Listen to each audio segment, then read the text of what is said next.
Welcome to Power of X-Men, the podcast where we review every single issue of the revolutionary, groundbreaking, punk epic mutant masterpiece known as Morrison's New X-Men. I am the uncanny Dayspring. And I'm the new Flinkman. Flink, it's been a minute since I've seen you. Yeah, it's been a whole, 7 days? Yeah, for people who didn't know, you came and you visited New York. I did. This is like my third time in 6 months. Like, when you come into Texas, I'm tired of traveling for you. It's your turn. I am dying to go back to Texas. Are you really? I swear on White Phoenix that I keep telling my booker, I'm like, if there's anything in Texas, specifically the Dallas area, I am happy to just go, even at cost. As long as they pay for my travel, I'm happy to go.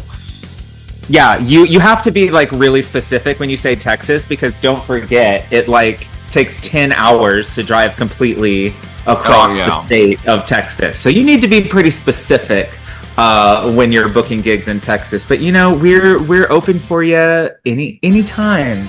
Maybe end of May, maybe the last weekend in May sounds good. I don't know. I hope that we can make Fan Expo in Dallas work out, because I was talking with someone about it and they were like, oh, we should do like an X-Men meetup. How fun would that be? And I'm like, I've never been to Fan Expo. This is going to be all on you. I'm just there to have a good time, cover the con, be with my BFF Flink, and just like eat lots of barbecue. You are leaving out the most important reason to go to Fan Expo at this point. Like, I know you've already... No! Yeah, Parker fucking Posey is going to be there. And I know you've already met her, but I haven't. And, like, that's a big get for me. So hopefully we can make that happen. So I saw her years ago in the West Village after I got in Botox for the first time. And she's actually friends with one of my old authors, Charles Bush, who did like Die Mommy Die, and very like known performer here in the New York scene. And I was telling her about it, and I was like, and it's so weird I'm meeting you because I just got Botox done. She goes, oh my God, let's celebrate by crossing the street. And like the light was turning, and she like grabbed my hand and we darted across the street. So, and then that's when I asked for a selfie. So, perfect. Yeah, what a great story. What a great story. She is amazing. I'm glad she's getting everything. But you know what's also a great story? This leaked photo of Cyclops and Magneto on the set of Doomsday, which is ... fake. Okay, yeah, I wasn't aware this was a thing that was circulating on the interwebs until you sent it to me like 15 minutes ago. So let me get like a close. Yeah, I mean, why do we know that this is fake? It looked, to my untrained eye, you sent me a screenshot of a tweet, so I'm like zooming in on this blurry ass photo. It could be a fake, it could not be a fake. How do you know that? Okay, well, first of all, the X-Men source online kind of confirmed that it was fake because Ian McKellen has been seen around lately with a beard. So that's A. Yeah. B, it's come from an X account called Built from Smash, which is just like this innocuous Twitter account or X account that just one day posted these photos without ever having any scoops or anything in the past. So it looks like this is like the source of it. It's not like it came from like a paparazzi or anything like that. We also know at CineCon, Kevin Feige came in to introduce a Fantastic Four reel that they played there, and he said, oh, I'm on the set of Doomsday. We're about to begin production. So production hasn't officially started as of a week ago. Man, why do people be lying on the internet? This is such a new phenomenon. But I know, right? But like, my thing is like, it's so funny because I always think of you with these things. My question is always now, to what end? Like, this person, like, I'm not gonna, I think follower count and all that stuff is like largely irrelevant. But why are you gonna be posting fakes and you're not even getting like any notoriety? Like, you probably get a couple like regrams. But like then it doesn't translate into money. It does not translate into a reputable source. It doesn't even translate to a following. So why fuck with the internet like this? I mean, people love attention. Like, even if it's fleeting, even if it's like meaningless, has no purpose whatsoever, you give somebody like that hit of dopamine from 5 seconds of attention, and they're going to be like good for the next month. That is hysterical. But I I agree mean, with you. attention whores. And by the way, like the thing is, and the worst thing is, like, so you have the X-Men news source on X. I believe that's the name of the account, but it's whatever the largest X-Men news source is on X. And they're like, this is fake. And people argue with that account being like, no, it's not fake. Like, how do you know? It looks real to me. And it's like, we live in a world with AI. And like, you see all these other accounts regramming the image, and it just leads to like mass confusion. And all I can think to myself is, do people not look at the source of things anymore? Like No. we live in an internet where AI has taken over. Like Yeah. anyone can wake up one morning and just create a story, and if it's good enough, people will pick it up, and everyone thinks it's true. But it's a lot. It's mind blowing to me that people don't look at sources anymore. There's no critical thinking anymore. Like, I was just talking about this last night, and like, apologies to, Gen Z, Gen Alpha, Gen X, and the rest of the generations listening, but I feel like millennials, we got, not only did we get like an education like everybody before us had gotten, but we got like an internet education that nobody before or since has gotten, where we were trusted that everybody on the internet was lying to us and going to murder us. Like, Yes, that you're was right. drilled into our head, and from like 9 years old. So like, we know not to just blindly believe anything on the internet and like check for sources. But other people, both older and younger, they're not taught that shit. They're not.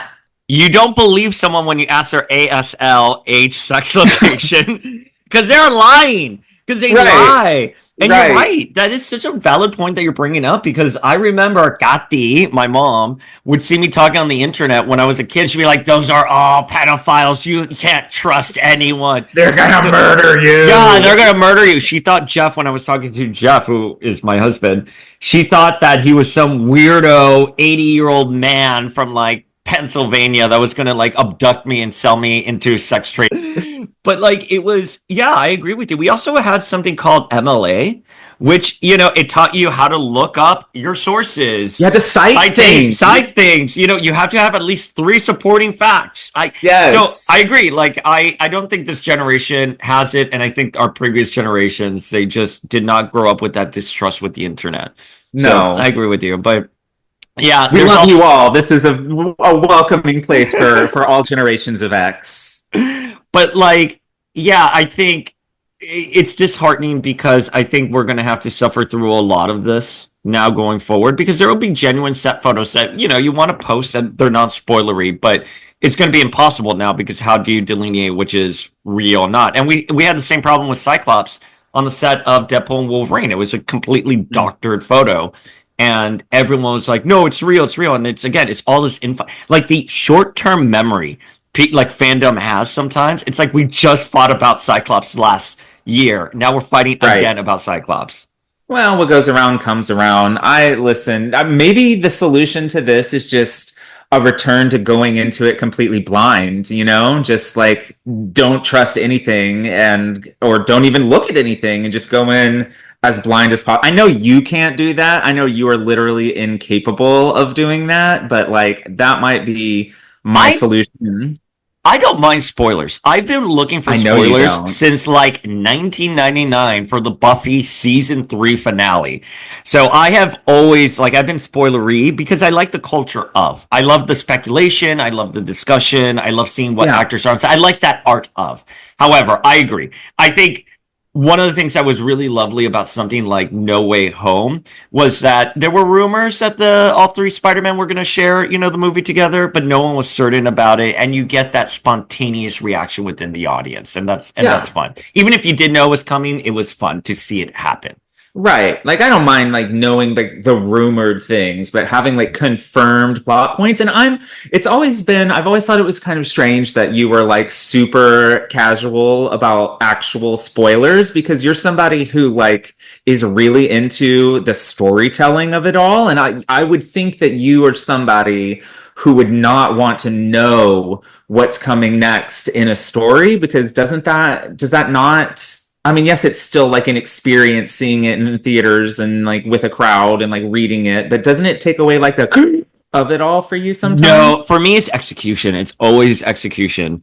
Like, so we know Andrew Garfield, let's just say, spoiler was given ahead that Andrew Garfield was going to be in No Way Home, but you can never foresee how when he grabs MJ and he's here, like, are you fine? And then his lip starts quivering because it's a homage to what happened Well, yes. with Gwen. Stuff like that is what I think make the story, though. But you like that spontaneous Yeah. reaction within the audience. Well, listen, I'm always chasing that astonishing X-Men, Colossus is alive, Messiah complex high, you know? I'm always craving that gasp-worthy comics or like movie. Yeah, exactly, like Kitty putting her hand over her heart, the look on her face. Like, yeah, I appreciate things, the emotional resonance of things more when they're a surprise. But like, yeah, of course, even knowing that Andrew Garfield quote unquote knowing that Andrew Garfield was going to be in No Way Home in no way like actually took away the emotional impact of something like the MJ scene. Okay. Speaking of emotion and impact, do you like my transition there? Yeah, good The transition. the Nemesis wave. I'm sorry, I genocide. Technically genocide, but it is officially billed as the Nemesis I mean, in wave. action figure form, this character has been Nemesis since 1998, so like it is what it is. But it's not even Nemesis. So this I is get you. 616. So it's Gato genocide, but Sabes. I don't know. like, listen, I think we both understand why they wouldn't use genocide as a name Yeah. and why back in the 90s they switched it from Holocaust to Nemesis. That's completely No, I completely don't known. understand. Can you explain that to me? It's above my pay grade. But okay, so I've been talking about it on the YouTubes. I'm curious about your overall impression on all these figures, how you feel about them, how do you rank them? Okay. I just right off the bat, I have to say that this is probably the most solid wave of Marvel Legends in terms of character selection, in terms of execution of the figures, and in terms of Bath that we have had in a while. I don't want to make like a grand specific statement because my memory of when things are released is iffy. But oh, look at him! Look at him! He's so beautiful. Would I have preferred an update to the AOA? Yes, but like having this figure in hand, oh, see. We need an update of that figure so badly. I have that one with the lovely translucent AOA armor. But he's like what? Like 17 years old at this point. Like I can't believe it. It's yeah, no. I cannot believe it because this figure had come out maybe like a year or two after we moved to New York, and we're going on 20 years next year. So like Jesus yeah, like Christ. 17, 18. I agree with you. I do love the original like Nemesis Yeah. build a figure. There's a charm to it. Looks very Joe Mad, but like as we've discussed endlessly, and with Jason Nerd Alert, like the hood, it just broke, and it's Mine is real. fine. Oh, is yours fine? You know what? You know who used to say that? Jason used to say that. And you know what happened to Jason recently? It broke. So watch Well, it. we'll Wanda's gonna see. curse you. Wanda's gonna come for you. If it comes off, I'll super glue that shit back on. I'm not that worried about being able to open it to expose the scrawny skeleton within. I'm okay with it being permanently closed. But yeah, like again, I that's the version I would have wanted was an update to the AOA, but the Uncanny X-Force version that we got is an incredible figure, but like just the individual figures are pretty incredible as well.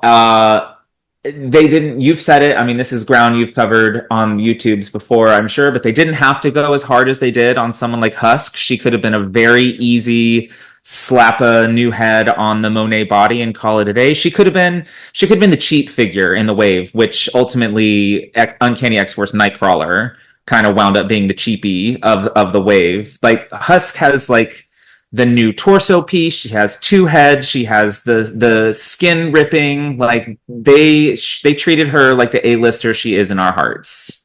She had no business getting this A-list treatment. I think Husk is a good sample of what Marvel Legends can do for a character, especially like a C, B-list character. I cannot believe how great. I bought two. I have two. I have one in storage now. I'm like, I want to keep this figure forever. I'm so impressed with Husk. And like the kineticness of her power on an action figure, you're like, because her power, I don't want to say her power is passive by any means, but how do you render that on a Marvel Legends? And they gave her a little flesh skin and an alternate head. It was great. Yeah, you can basically reenact like the Chris Bachalo like promo, the promo for Generation X where she's like actively ripping half of her face off. Like it's very that without being like a literal recreation. Like they did such a good job with that. I can't even believe. Nightcrawler though, okay. I have such feels on this situation. Yes. So I put his head on the X-Men 97 Nightcrawler, which obviously would make itself a little bit more like the Age of Apocalypse. Not at all like comics accurate. No. But he needs a ponytail for that. Yeah, but like the thing is, like, if you display him with his Uncanny X-Force costume, it just like ruins the AOL vibe. Or AOL. AOL. Wow. The AOL 1994. I don't know. If you know kind of situation. Yeah. I don't know why we got Uncanny X-Force Nightcrawler before before they did Age of Apocalypse proper Nightcrawler. I'm always curious if they know there is a difference. I can't remember from the live stream if they knew it was AOA Kurt. I think. They did good. I just I don't know. We're revisiting the X-Force era, obviously. And that's fine. I don't know. I got in trouble last time. I was like, I don't know why we're getting these figures again. And people got so angry at me. It's like the one video on YouTube that has like 10,000 views and it's people just threatening me and telling me I'm an idiot.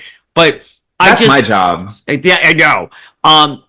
I wish, so you don't have to DM any of us to tell me I'm an idiot. Right, I'm doing it. I got it. It's handled, guys. I just wish that we would do other characters in other forms, like Nightcrawler in his Age of Apocalypse outfit. But I think it's pretty obvious why we got this version. Number one, you said it. They're obviously actively remaking and making the Kyle and Yost and Uncanny X-Force eras. They're doing that whole gray and black. I mean, yeah, it's also this number two, it's a straight up repaint. And if they're going to go so hard on figures like Husk and Marrow and even your boy Fabian Cortez and Cyclops, for God's sake, like that Cyclops could have also been a very basic figure and they gave him that really incredible power effect. So if they're going in the highly detailed tongue, he has saliva. He does saliva.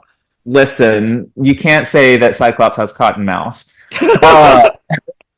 But because they went so hard on those figures and because they gave us such a big, detailed, chunky boy of a bath, they had to go cheapy somewhere and just that's fair. Repainting. There was no new sculpting on this figure whatsoever. Nightcrawler is just a straight up repaint of the X-Men 97 body with the comic Nightcrawler alternate heads from like 5-6 years ago and the sword. Like they went cheapy on Nightcrawler, and for me that's fine because an Uncanny X-Force display is not something that I was like dying to have. But if they're remaking all of these characters and I have Deathlock in his Uncanny X-Force colors, for fuck's sake, I need to have that Nightcrawler in there as well, and this is as good of a version as we could expect to get, while also I still agree with you. We do need a proper Age of Apocalypse Nightcrawler with his mullety ponytail and his like bigger shoulder pads, solid red torso. Like I'm with you, but I understand why we got this version too.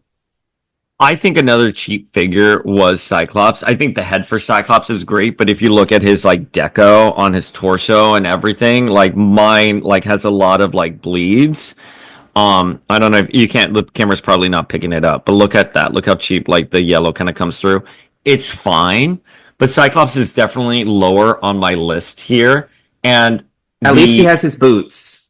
Yes, you're right. At least he has his boots. We're looking at Eugene and Age of Apocalypse Cyclops, which I completely forgot how cheap he was until I started doing a display for Age of Apocalypse. But I thought Wolverine, though, like a really great figure, like in terms of the face and execution. I was kind of mildly disappointed with him. He's probably last on my rankings here because I didn't even buy him.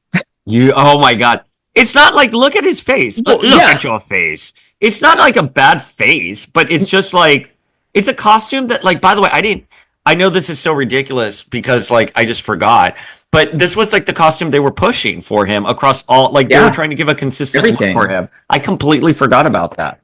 Yeah, it was Lavoca was drawing him in it in Extreme X-Men at the same time that they were using it over in Ultimate X-Men, and it was like on an X-Men Evolution.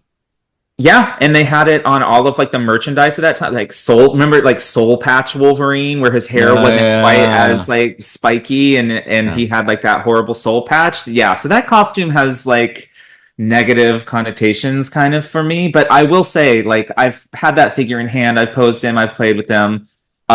He's not a bad figure by any means. It's just I don't personally have anywhere to display him, and god damn it, at some point I have to draw the line. You know what I mean? Like, I don't have room for unlimited X-Men action figures. If I'm not going to display them, I don't need them. So for the first time, by the way, in like, since we bought the Miami place, we finally have shelves up and running again, because we did custom down in Miami, and then here I bought a bookshelf, which I assembled by myself. I'm so proud of you. Like, I threatened me and Kenny to come over there and put it together for you last weekend. So to hear that you did that all by yourself, I'm so proud. It took me 7 hours to assemble it all, and I put in the LED lights and everything. I'm very slow, but so I started slightly less proud, but still proud. But I started displaying everything, and I was so excited. But can I tell you something I completely forgot about having figures displayed, which is they're always falling. Oh, and it is a pain in the ass. I'm like, I wake up every morning and there's a figure on the floor, and then I come back from either work or dinner and there are figures on the floor. I'm like, is my entire life now just picking up fallen X-Men figures? Why do you think that mine are behind glass now? Mine have been behind glass for over 10 years because I got so fucking sick of them just falling. And yes, there's still like catastrophe inside like the glass case sometimes, but like things aren't falling 6 feet to the floor and breaking anymore, at least. So you need to get you some sort of coverage there. And here's the thing. I want, like, if any other people have this pain, if you're in the Northeast, we're in a brownstone, we're in a walk-up, and it is pre-war. Everything shakes the building. If someone's coming up the stairs, the entire building is shaking.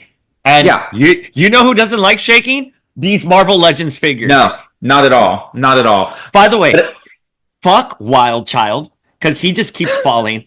Fuck Emma Frost. Emma keeps falling, and I thought she was supposed to be the good one. I thought she was you're talking about Astonishing? Astonishing Emma. Oh, I don't have a problem with Astonishing. I literally have her on my desk at work and bang her around all the time. She doesn't fall. But White Queen Emma? Oh my God. Don't get me started. I can't. Anyway, so that's my grievance with shelves recently. Sorry. And talk about limited. Like, yes, I don't think I can do another shelf. I'm going to do 90s X-Men and Age of Apocalypse, and that's it. I can't. I just can't.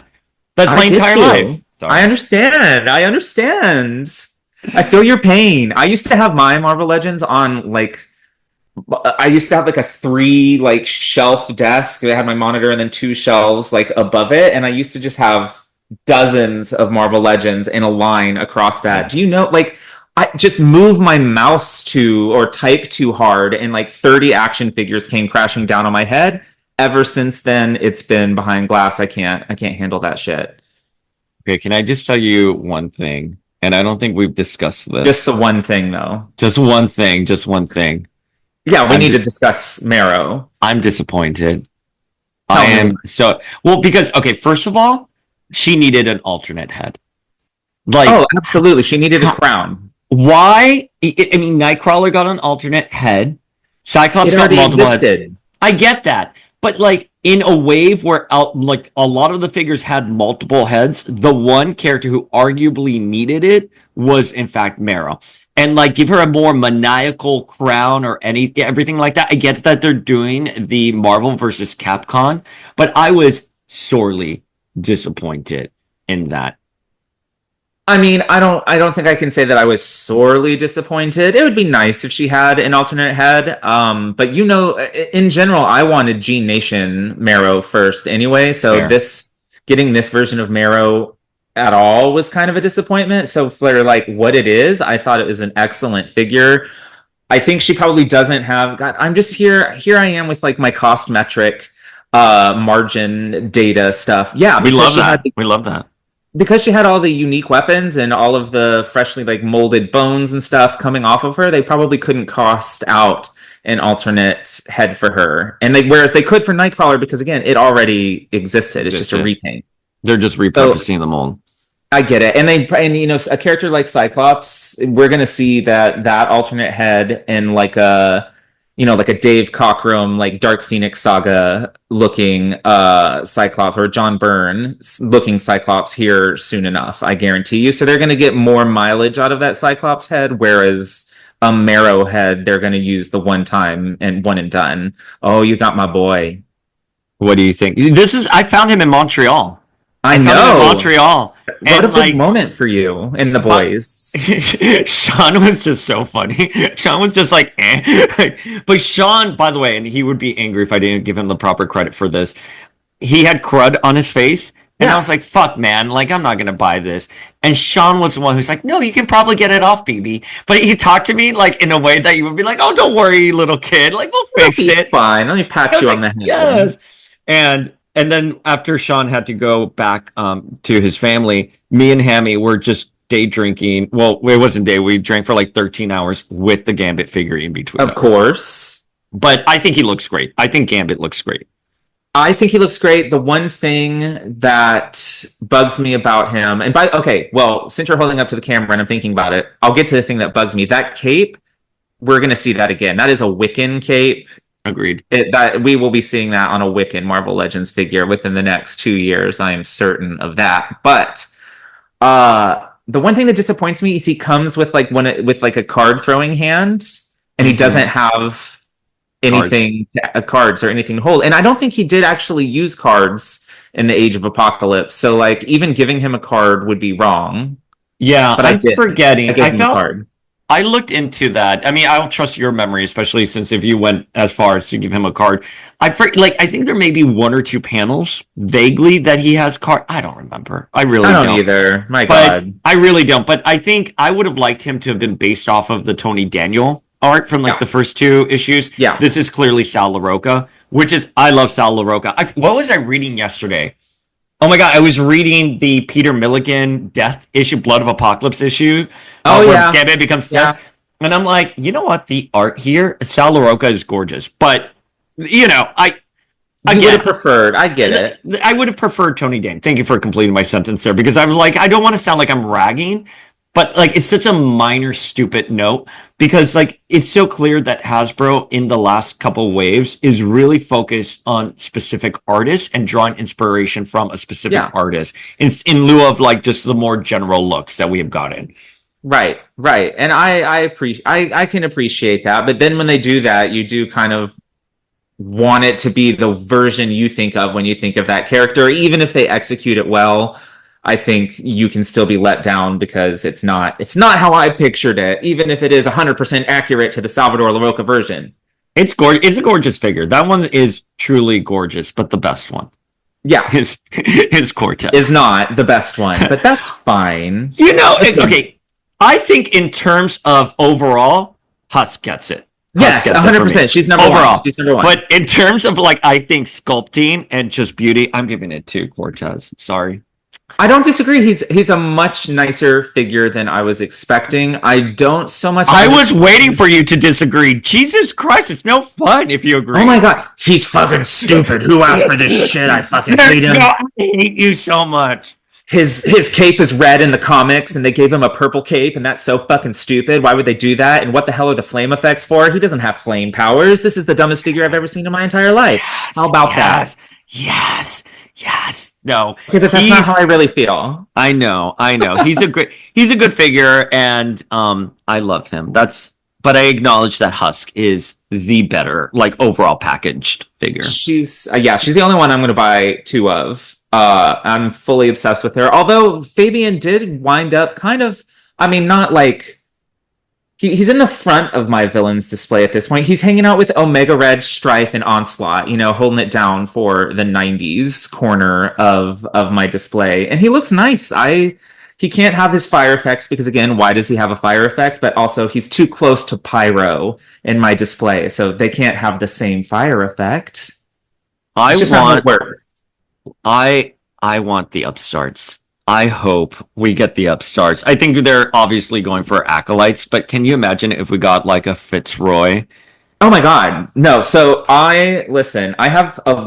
we probably have discussed this before, but I have a running list. I have for literal years had a running list of the Marvel Legends figures that I have wanted them to make. Most things at this point are crossed off, but I definitely do have like you want Sienna Blaze. That's the one I want Sienna Blaze. I want Fitzroy.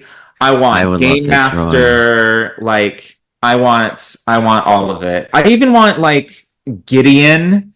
I know he's not an upstart, but Shinobi Shaw is one of the upstarts. Give me Shinobi, Graydon Creed. I'll take that. Like, yeah, I'll take pretty much anyone from the 90s, which, by the way, we talked about this over DMs a little bit, but one of the reasons that I will take anyone from any random ass 90s villain team at this point, just this morning, I finished the Fatal Attractions Omnibus, which obviously focuses on the acolytes and has the upstarts. Like, I'm really in the mood for those figures. But the one that I really want, I want an acolyte Colossus. Oh yeah, everyone forgets that he was part of the acolytes. Oh my god. And that costume, it was badass. With his cape and his headgear, Colossus was looking amazing. So give me Colossus Acolyte, give me Amelia Vogt, give me Cargill, give me the Kleinstocks, give me Unishone, all of it. I forgot. It's not that I forgot, but like it's one of those when we're thinking about the acolytes, we're thinking of like the team, not necessarily Colossus. When he had just lost his sister, and he like it's such a beautiful costume. Oh my god. I remember being confused as a kid because of the Fleer Ultra had him listed as a villain, and I'm like, it's Colossus. What happened? Right. It was a big deal. And like you kind of that plot point kind of gets like forgotten, and all the like when you talk about like classic modern age Colossus storylines, most people are going with him with the legacy virus and coming back and astonishing, like we referenced earlier. But it was such a big deal at the time for kids of the 90s who had never really experienced these sort of we didn't know the cyclical nature of comic books, and how, of course, he was going to become a hero again, and of course Superman was going to come back from the dead. But like at the time, we didn't really know that. So something like Colossus becoming an acolyte and turning against the X-Men was like shocking and jarring. So yes, I want acolyte Colossus. I guess he doesn't go with Fabian Cortez. That's different acolyte eras. So they're just going to have to give me a fucking Exodus. I think Exodus is definitely on the horizon. I would be shocked if we don't get Exodus. Okay, well, I guess that's all of the news. Yeah. And now we can finally jump into New X-Men issue 118 by Grant Morrison, and art as the same artist returns from the previous issue. Right. We are still separating art from artist at this point. But before we even have to get into that person's art, we still have a Frank Quietly cover here of Cyclops in the new X-Men uniform that is super iconic. It is a beautiful shot of Cyclops here. I noticed something about this cover today, reading this morning, that I never noticed before. Okay, wait. I don't. Oh gosh, I wouldn't know what.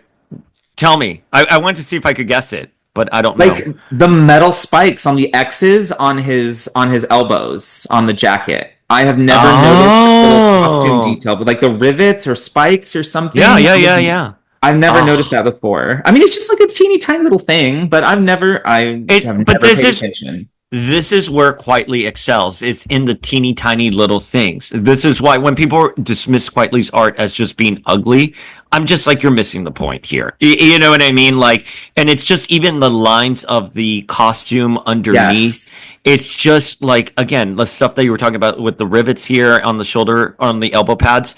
It's gorgeous. And the wrinkles, like even look at his like shoulders where the X's. Yeah, and it's wrinkled. This takes a long fucking time. Yeah. Like a long fucking time.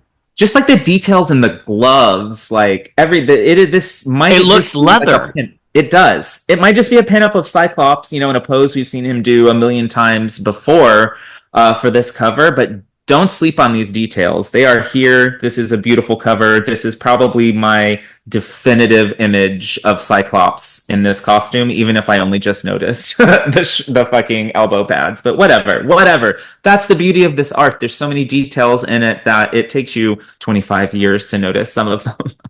And can I tell you, I think Frank Quietly and our colorist team at Hi-Fi, I think they're probably my favorite pairing in comic books in terms of colorist and artist. Like, my goodness, it's gorgeous. Like, Hi-Fi needs all the praise. Yeah, I was gonna say we have to give Hi-Fi so much credit for the look.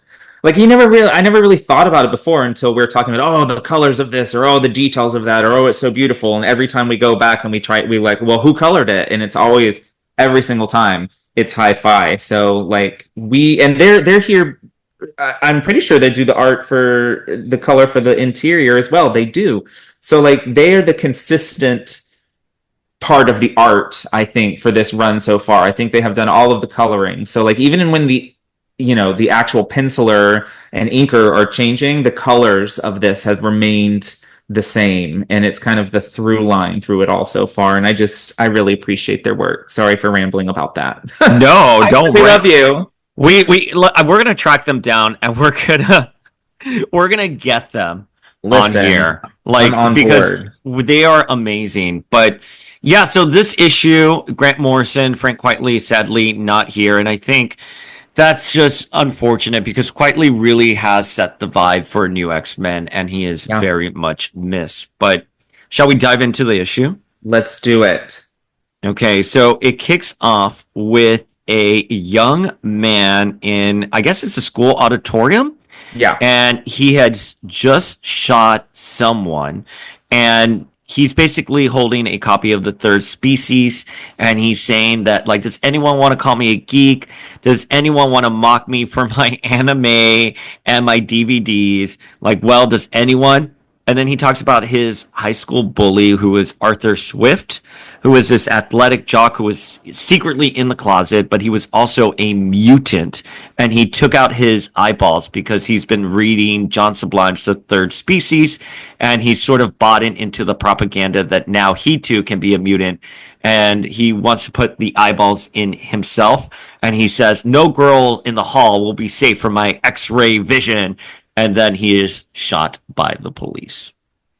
I know that I say this all the time when it comes to this run, but this opening feels so ahead of its time. This sort of chronically online angry man whose internet anger turns into real life violence. I mean, this is only 2-3 years after Columbine, and this is pre-social media, and this scene could be ripped out of like the headlines, obviously not with the mutant element of it, but it could be ripped from the headlines today in 2025. And I just think I mean, for lack of a better word, I just think it's uncanny how Morrison sort of like can see all of this coming, and I don't know. It's a very powerful opening. Yeah, it's very harrowing because this is a student who's been bullied, who's really angry. At the time, I think the nuance of this may be lost on modern readers, but at the time, having like an anime DVD collection or reading comic books was Yeah. not sort of the badge of honor we have today. So this kid being mocked and sort of your quintessential like geek. Um, is We sort of should like, mention yeah. he's wearing a Magneto shirt.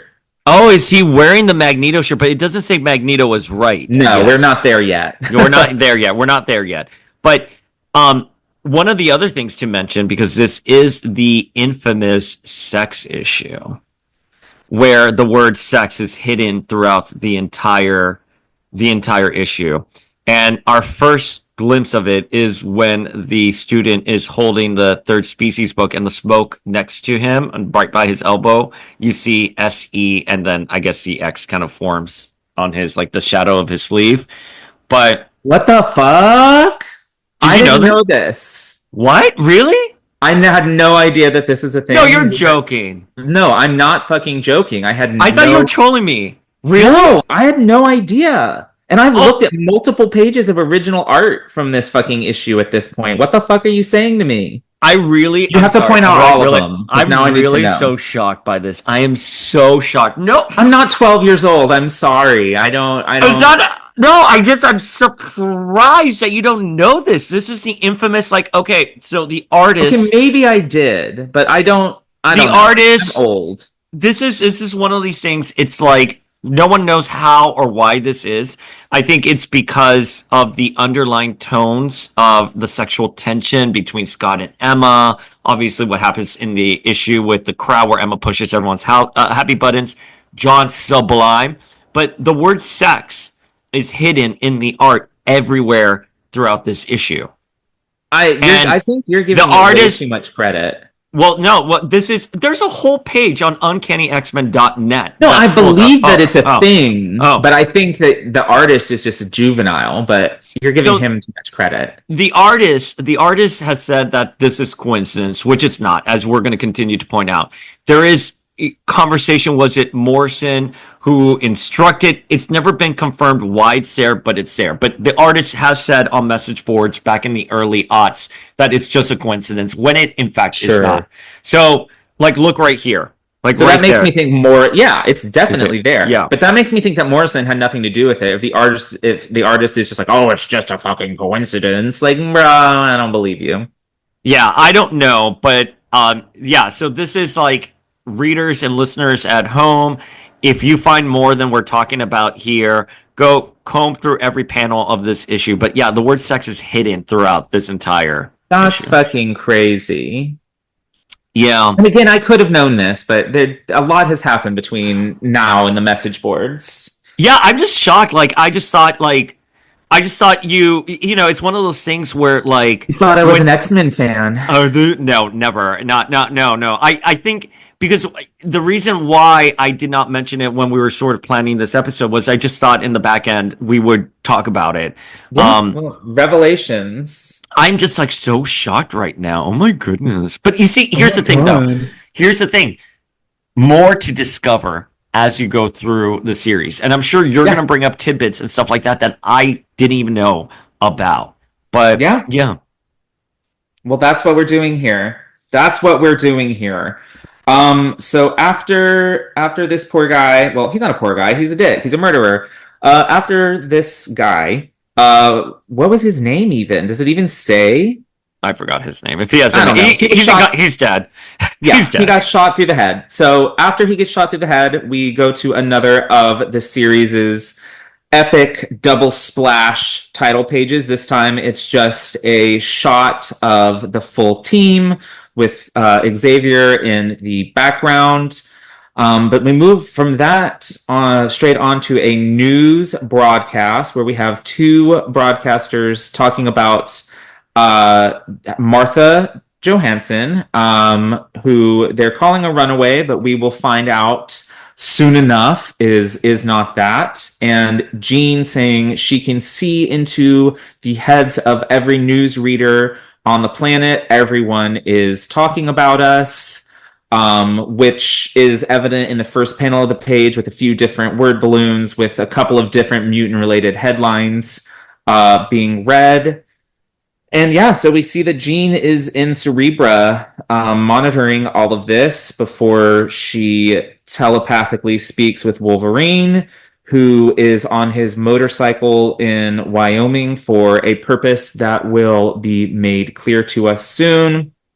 He asks how Hank is doing after his attack by Cassandra Nova via Beak with his metal baseball bat in the final issue, or the final scenes of the last issue. And I just want to say that the subplot of Jean's expanding powers is sort of like subtly referenced here. She's just casually reading the minds of TV anchors, all over the planet. Saying that she can, see into them. And she is, I don't know if it's intentionally or unintentionally, but she's also reading like the surface thoughts of these news anchors. And the female news anchor is visualizing shooting her male co-anchor in the head, while the male co-anchor is thinking about a woman in a bikini milking a cow. I don't know. It's just a really cool. It pushes the subplot of Jean's powers expanding forward without actually like doing so in words. It's here on the panel. So you thought it was Jean's powers? I thought it was Cerebro, because Cerebro amplifies everything to like the 10th degree. So I thought. Yes. I mean, there's no doubt, and I agree. Jean's ever expanding power, and we're going to see a lot of that play out, I think, in subtle nods here as well. But I always took that as it was Jean using Cerebro, not her powers, and her kind of like playing with Cerebro. Like, this is her first time being able to play with Cerebro, and so she's doing that thing with the anchors. But yeah, is that if Jean like peeped into us right now, would we have similar thoughts? I mean, not me. All I'm thinking would about you be shooting me? You're like, oh yeah, sex. But to point out the sex thing, though, right here, Jean, when she's eating her Doritos, to her right, there's sex right there. If you can see it, it's kind of weird because on my camera's flipped, but it's right there, like to her, like by her. Oh yeah, there it is. There it is. Yeah, it's not coincidence. Totally coincidence. Totally by accident. Totally by accident. Like, no, it's not. But yeah, I think this is a great. I think the thing to take away from this as well is from these opening pages is that everyone's talking about mutants. Yes. So we had that situation at the school. The news anchors are covering John Sublime and everything related to mutants. It's also talking about that the solar radiation is tied to this alarming rate of mutant births. So there's a lot of conversations, like the X-Men and like mutants are front and center in the media. Yeah, and they are referencing John. The headlines are also referencing John Sublime. So it's sort of checking in on all of the various, things floating around that have been established so far. And I just want to say the reason that I think this art makes me think more Jean's powers than Cerebro, which of course is right. She's in Cerebro. We know she's using it. Is just how pink everything is. So that makes me think it's ties Jean's into powers. Yeah, and it's I like the use of pink here. So good on Hi-Fi designs. Yeah, it's really beautiful. I mean, like the colorists, like all of them, this entire team is great. But so we see Hank, who is fighting for his life in the infirmary. I love that someone gave him flowers. It was probably Emma. Emma probably brought him flowers. From her rose garden. But then we get a shot of the Xavier Institute, the plaque and the gates, and it's all full of graffiti. And Jean, eating her potato chips, walks to the window, and we see that there is a large protest happening in front of the school. And these next pages are probably, I would think it's probably one of your favorites, but Emma is outside with our first appearance of the Stepford Cuckoos, Woo! and they're disrupted by the protests. And Emma is so irritated. Her line is, and just as we were learning how to implant deceptive, erotic images into the minds of our enemies, weren't we, girls? And the Stepford Cuckoos say, yes, Miss Yes, Miss Frost. Frost. And so then Emma transforms into Diamond. Cyclops and Jean are by her side. Jean opens up the gates and they try to reason with the protesters outside. And even Jean has a moment where they put like the mics in her face and she's like, well, let me tell you about the X-Men. And they all start becoming extremely frustrated. And Emma has just lost it. And so Emma shifts out of diamond form and she pushes everyone's happy buttons and gives them all orgasms and they all faint. All the protesters faint. Enough of this rabble. I'm trying to teach. Emma's a teacher. That's all she wants to do is teach. She is. I mean, listen, I just have to say before we get to the Emma stuff, just this wordless sequence of the graffitied Xavier Institute sign and Jean munching on chips while putting on her fabulous black leather duster.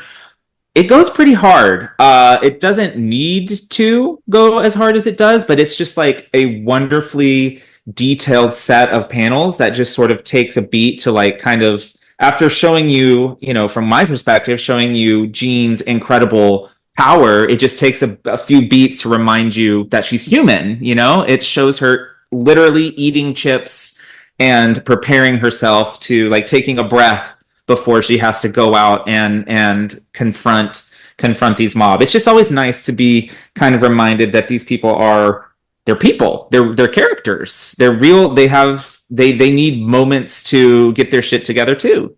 Yeah, and Jean is in over her head because she's trying to reason with this mob. There's media there. She's never been media facing before.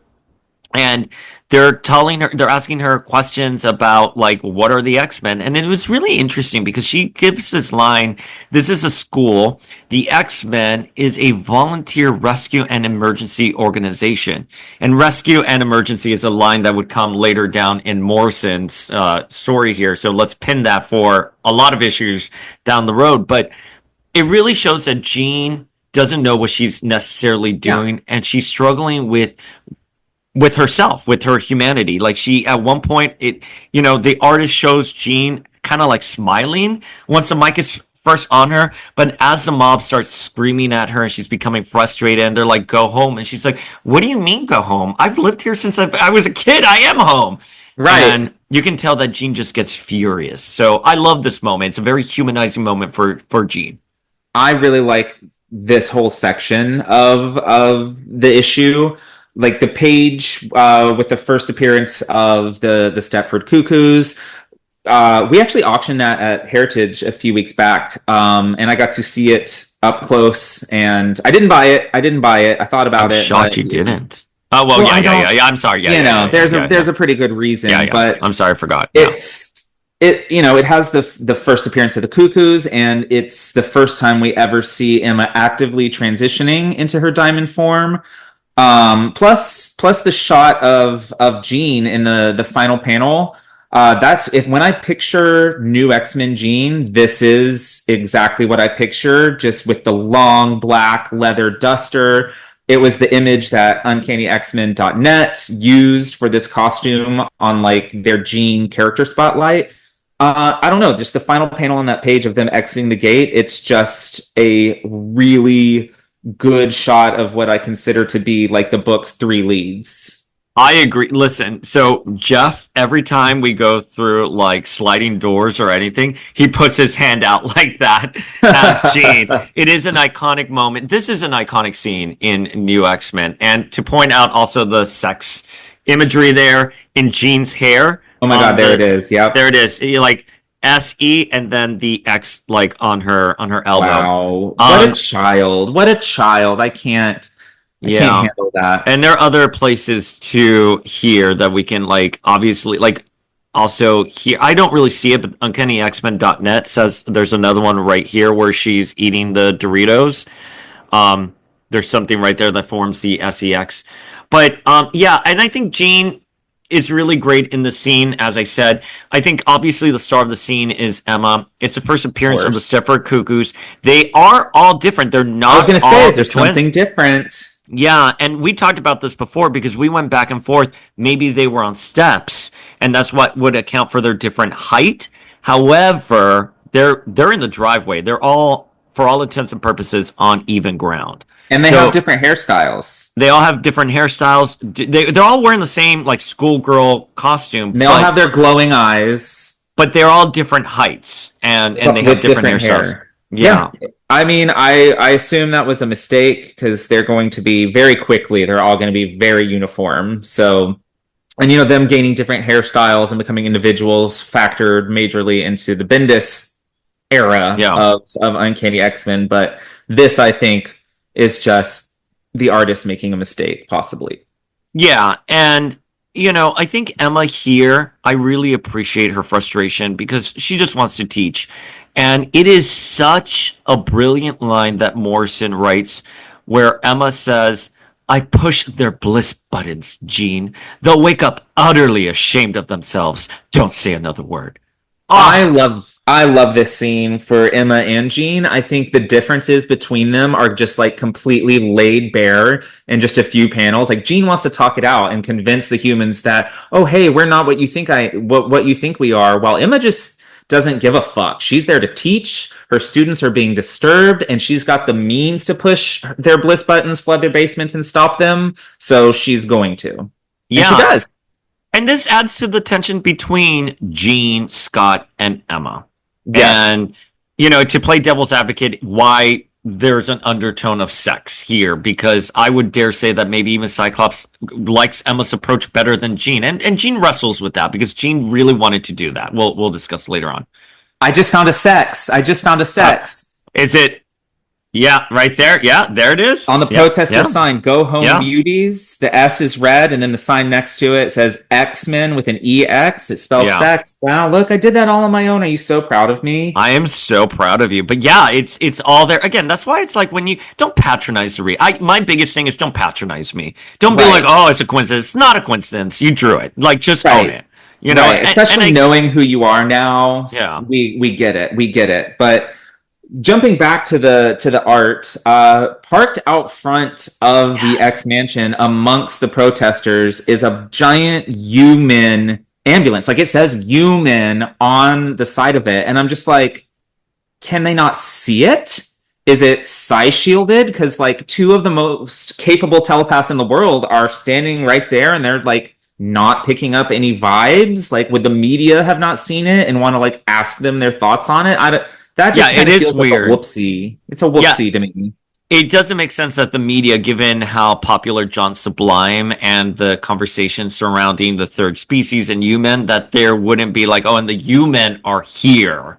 Yeah. So yeah, that, and obviously there's a lot of red alerts that we'll talk about, but it's a great scene. This is a phenomenal scene. I would have been curious to see how quietly it would have rendered it, because I Yeah. think this was totally a scene written for I'm sorry, Grant Morrison wrote the scene. Right. However, it was a scene written for Frank Quitely to execute.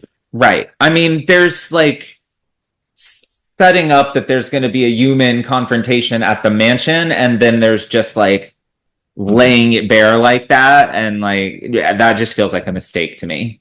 I feel like it was meant to be more subtle than that. So moving on, Emma has just pushed everyone's bliss buttons, but we are back in the infirmary with Jean and Cyclops visiting Hank, who is just massive when you look at him in this art. Like one paw take it like dwarfs Jean's two hands as she's like holding it, which is kind of weird to me. I hadn't realized he was quite that much bigger than the other X-Men, but whatever.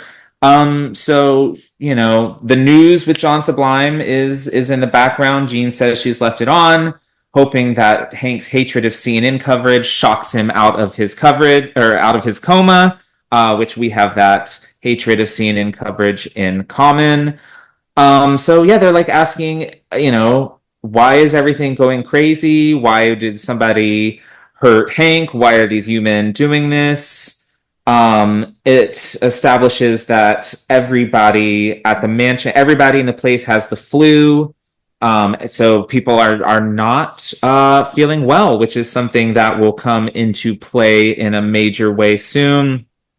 And yeah, as they are there, come on back to us, big guy. We miss you. Do you have any idea why somebody would do this? Dean says, I don't know. The boy's a little unusual, but something doesn't scan. So they're questioning, they're not so sure that Beak was himself motivated to attack Beast in this way.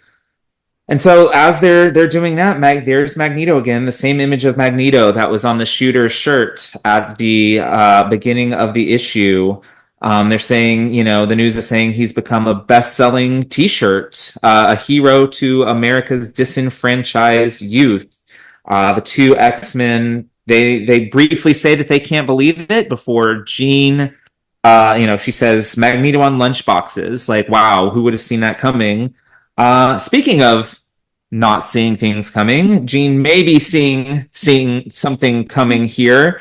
As she says, Scott, be straight with me. I haven't tried reading your mind. You didn't sleep with Emma when you were both in Hong Kong, did you? To which he says, no, I didn't. She kept me awake all night, but does not say how she kept him awake all night. So we are moving all kinds of plots and subplots forward here.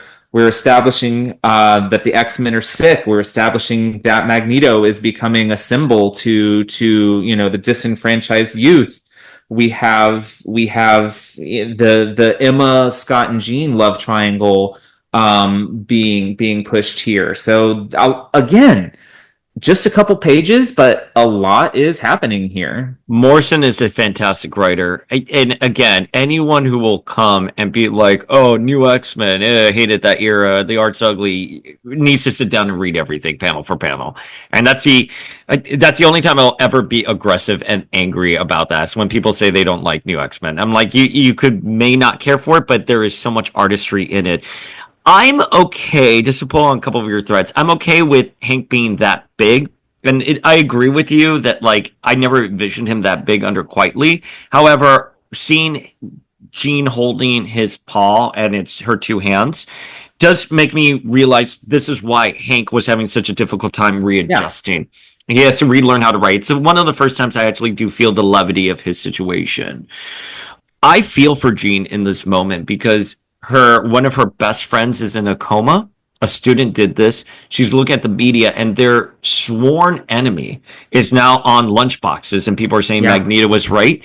And the woman who she confronted, who was instrumental in turning her into Dark Phoenix, is possibly sleeping with her husband.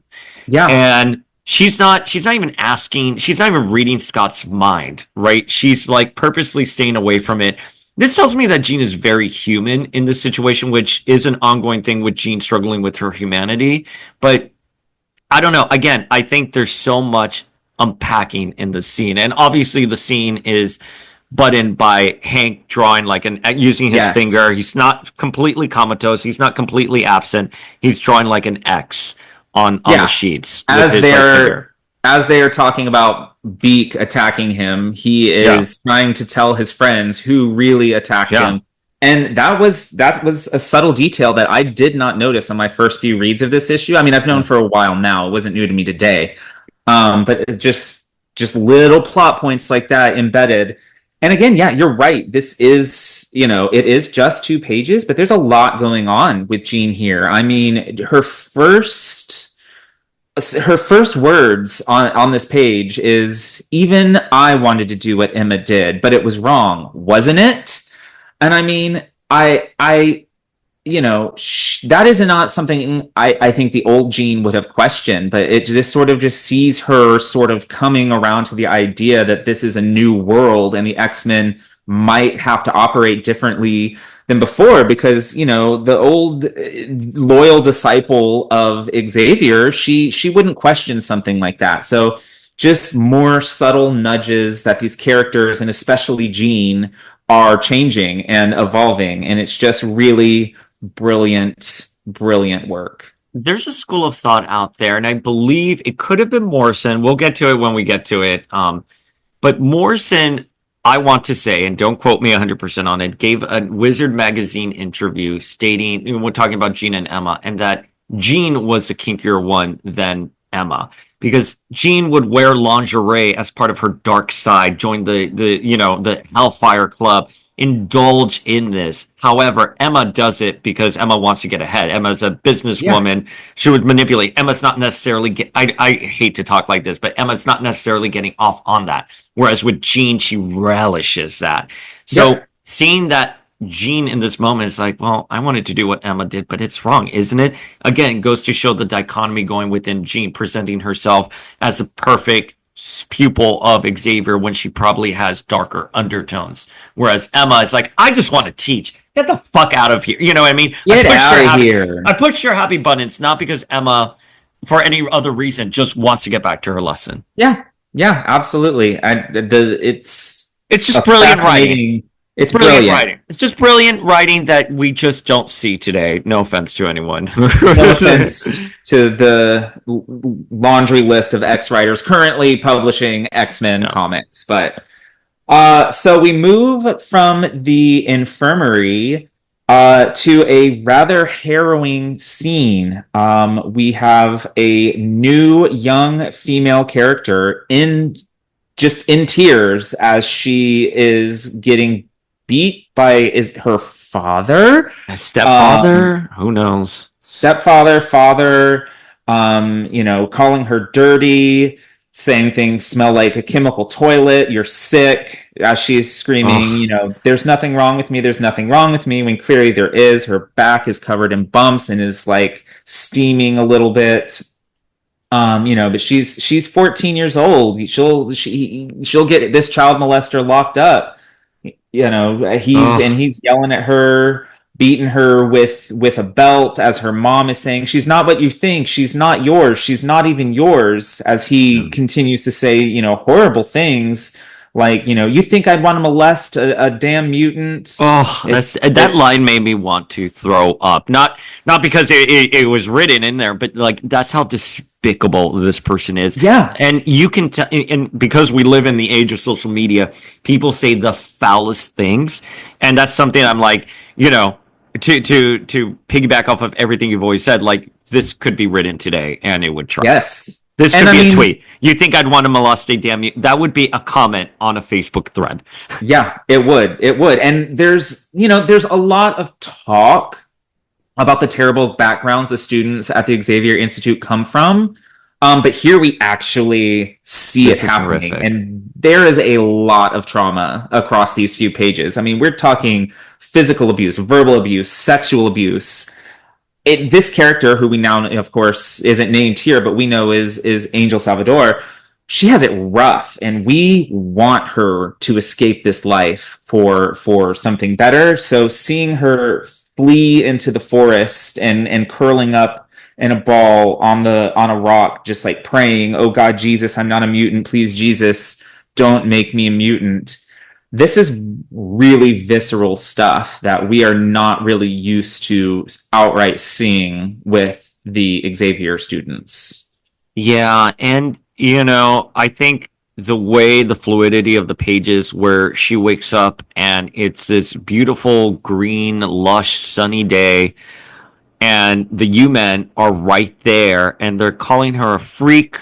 They're like, don't let her get away. She spits venom out of her mouth and her wings have grown back and she tries to fly off. And then she gets caught within the electrical wires, gets electrocuted and falls to the ground, and the U-Men come. I don't know why when I was reading this, I just had a reaction to it, because the first thing that came to my mind was like, man, the world doesn't give a break to anyone. Like, this poor girl has been molested by this man, not only sexually, not only physically, but spiritually, and like grabbing to the point that he has a cigar. What does he have? Is it a lighter cigar? How was he? Yeah, it's a cigar that he's burning off her wings, and she gets to sleep in this beautiful forest, cocoon, have everything grow back, only to have the U-Men right there. Like, talk about insult to injury and kicking someone when they're down. So I think we interpreted this scene differently. Oh yeah, tell me. See, I don't think he's burning her wings off, and I don't think her wings have emerged yet. Because if you look on the page where she wakes up, she's coming out of a cocoon. No, So I know. I thought she re-cocooned herself. I thought her So I wings think could that's grow her. back. I read this as her wings, because she's saying, "I'm not a mutant. I'm not a mutant." I read this as her. She went Oh. into a cocoon and emerged as a mutant insect type thing But for the first time. I could be wrong. I Well, don't. yeah, But I think that that's. she has smoke coming out from her back though. I think that's her powers emerging. I don't know. I But don't he's know. smoking a cigar. He's smoking Well, a cigar too. I don't know. Listen, I'm open to all of it. You know what? This is why we need Morrison. That's why this is Grant why we Morrison. need Morrison. We need to know. We need to We know. need to Yeah, know. Yeah, I mean that's a fair point. I always thought the stepdad, and this is my read for the last 25 years, was just burning off her wings, and the wings were growing back. I see what you're saying, and I think that tracks too. That she's like, please don't let me be a mutant, and she wakes up and she's cocooned. But I just thought she healed her wings. it's possible. Either one is possible. I would say I another thing that I think sort of reinforces my theory is that she had obviously has no idea how to fly. So because she flies directly into the power lines, and maybe because she hadn't had any training, even if she had wings before, that would still she wouldn't she Yeah, she would still not be able to clear the power lines. But I don't know. But I yeah, either way, it's a harrowing scene. She doesn't get a break. She goes from one sort of trauma to another sort of trauma. Poor Angel. She deserves better than what she gets here. But I do. I do you think she would survive flying into the power lines, let alone be conscious? I mean, power lines carry thousands of volts, and I yeah. kind of think she would be fried. And the only thing that happens here is she loses a chancla. Like, Chancleta. I love I'm that. Yeah, I obviously no noted that. scientist. I don't know. So again, I mean, I thought she had some kind of I don't in my head canon. I'm not saying this is true, but in my head canon, she always had low grade like healing abilities. That's sort of where I've always thought like Angel again, like she could grow back her wings. She's insect like. I don't know, like Yeah, we'll just say her whatever. insect physiology is Yeah, derived from a lightning bug. It's yeah. fine. I Comics. it's fine. Yeah, I mean these are just minor missteps on the creator Grant Morrison's end, but yeah, I just like I felt for Angel. I remember at the time reading this and not fully absorbing how harrowing it is. It was only until this recent like reread that I was just like, damn. Like Yeah. that it just infuriates me because again, you can't catch a break. But No, it is dark, twisted shit. is it ever stated, and this is my just not remembering, how the U-Men are able to track mutants? Is the implication that the stepfather called the I U-Men? Do I they have kind of tracking? think Oh, they have Martha. Martha. You're Martha, yeah. Martha. Yeah, that's what I Yeah, was going to Martha. say. It's Martha, who we I'm are not, about to not meet for the first time. If you have no further thoughts on this scene with Angel. No. The only thing we didn't mention was that when they were in the infirmary, Cyclops and Jean, Cyclops mentioned that he and Emma are going to go investigate John Yes. Sublime in downtown Manhattan. Yes, which we jump to now. They are in a floor to ceiling window office in Manhattan with the man himself, who is wearing some sort of super shiny coat as he, explains why shouldn't we all have a chance to be elite like the mutants? Sure, you guys are born with special physiology, but us humans, we have radical surgery and genetic modification procedures to join you. We're about empowering and celebrating the difference. I have no idea what this mutant, organ harvesting atrocity you're describing is about. I am completely innocent, and I can't be held responsible if people want to twist, what I'm doing. I mean, he's just letting himself completely off the hook for the scenes. In the beginning with the guy ripping out his bully's eyeballs and getting himself killed.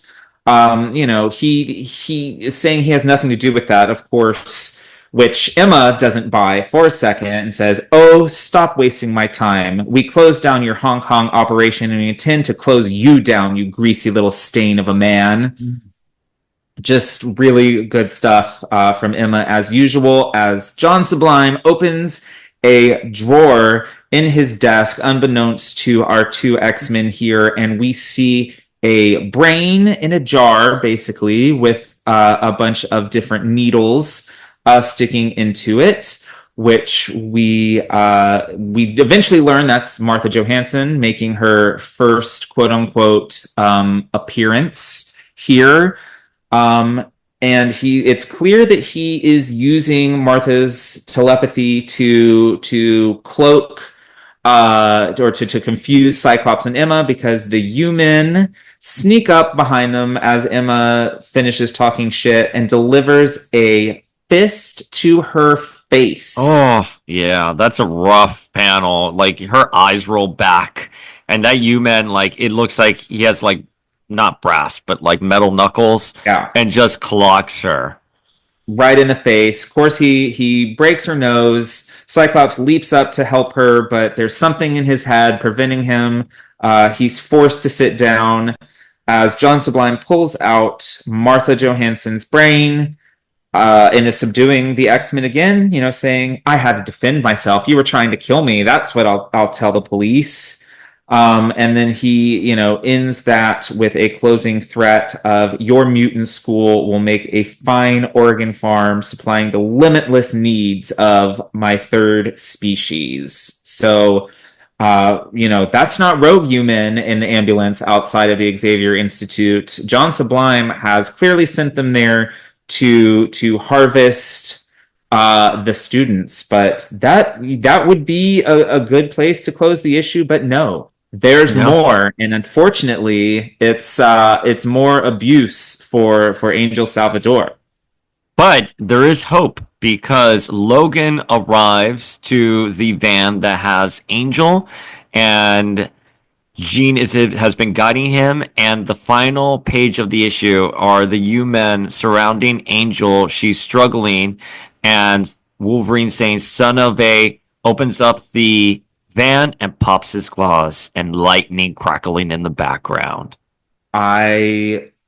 Masterful. Great pacing. Great. No notes. No notes on that. Like, the scene with John Sublime is like so blood chilling. He's again Disgusting. we ahead of his time. He's this wildly evil man wrapped in the packaging of a suave billionaire tech genius, which again we know something more about in our modern society than we did back in 2001. So just, Morrison once again ahead of their time, making this sort of douchebag tech bro a major villain before we even knew what a douchebag tech bro even was. Yeah, and it's, this stuff we'll talk in the next issue, because there's some observations I want to bring, but let's not spoil it. But no, I think it was a great issue. I mean, really well paced. And again, like, I'm speechless with Morrison. There's nothing that Morrison has written thus far that I've been like, oh, that's an odd thing. Again, this is within the context of early Y2K. There was the construction of the superhero genre, and doing something exciting with the X-Men. And again, things like this, like Magneto was right. That's sort of commonplace 25 years later. But this is the first time the idea that a villain would be perceived, like, their greatest villain is on lunchboxes right now. Yeah. John Sublime is on the media. Yeah. Getting all this media clout. So it's, again, this is all groundbreaking stories, and I love it. And just like Sublime's line, "I can't be held responsible if certain rogue contingents read my book and form outlaw human gangs," is just like so MAGA coded to me. Like, it's so, so Trump very, just because they are doing these terrible things motivated, they can't possibly be motivated by my rhetoric. Like, it just is. But that goes to show you, though, that a lot of these behaviors that we even see in modern times, it's nothing new. It's Oh the yeah. same old, it's history always repeating itself. Behaviors are always repeating itself. And that sort of arrogance that like, you know what you're doing. We were in Hong Kong. Like, we know this information. We're going to stop you. We're going to get proof, everything. Kudos on the X-Men because, again, I think in the past, the X-Men would have raided the Sublime facility and they would have been superheroes. But here, I think they're being a little bit more, I don't want to say diplomatic, but they just can't raid this Right. institution without having major repercussions because it's a media darling right now. Right. Not media darling, but there's so much visibility that the X-Men just can't act. Right, right. No, I agree with that. I agree with that. I do.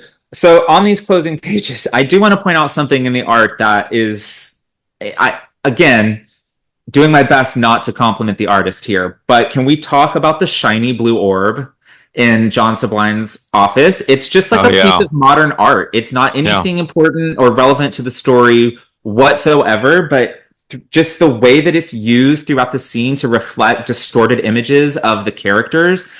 It's just like a fun little trick of the art that I've never seen really anywhere else. I really enjoyed that. Like I was trying to like find meaning in this blue orb because it really dominates the scene, but no, I think it's just like a fun little art trick.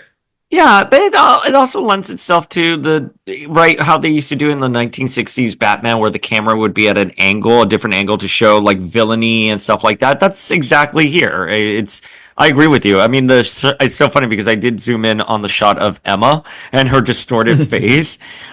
It's fun, and again, just talking about just the art, not the artist. That shot of Wolverine on the motorcycle with the rain dripping down. I mean, shit is gonna happen. Like the tension has risen. Cyclops and Emma have just been, apprehended, and now Wolverine is confronting the U-Men. There is, that's great. When I see good art in these issues, it's because you have a strong writer like Morrison, who Yes. we know does panel for panel, does a lot of suggestions if you see the Morrison scripts. So great And direction. high five with the And colors.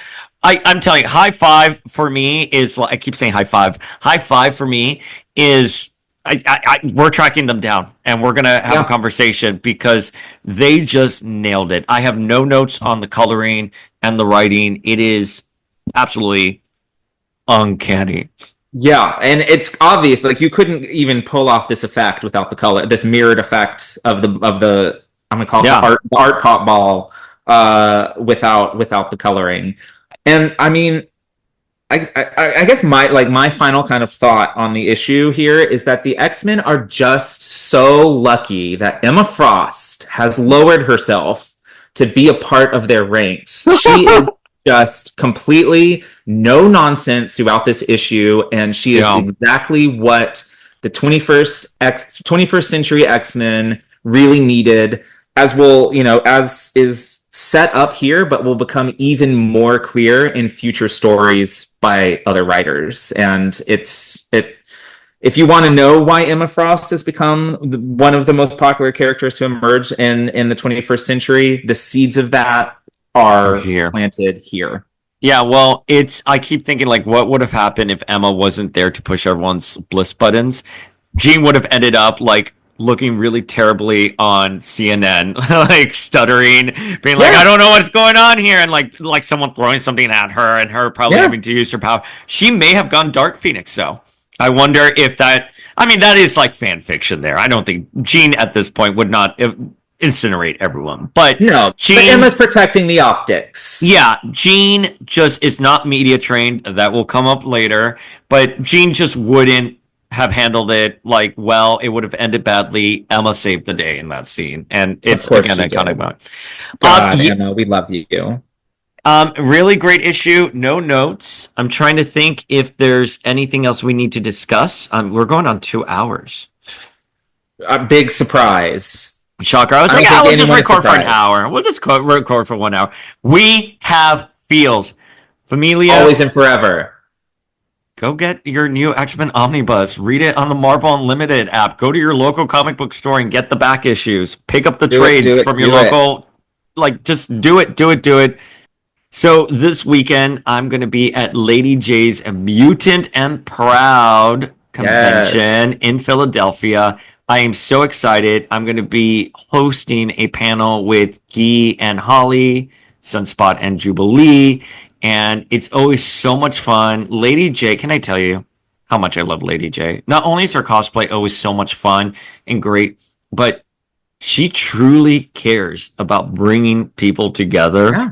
who love X-Men and just having a good time. That's it. Like if you walk in there, it is so incredibly casual. Everyone is friendly, nice, and she throws a party at the end. And she puts so much work into this. She is a one-woman show, and it's quite literally one of my favorite cons to attend.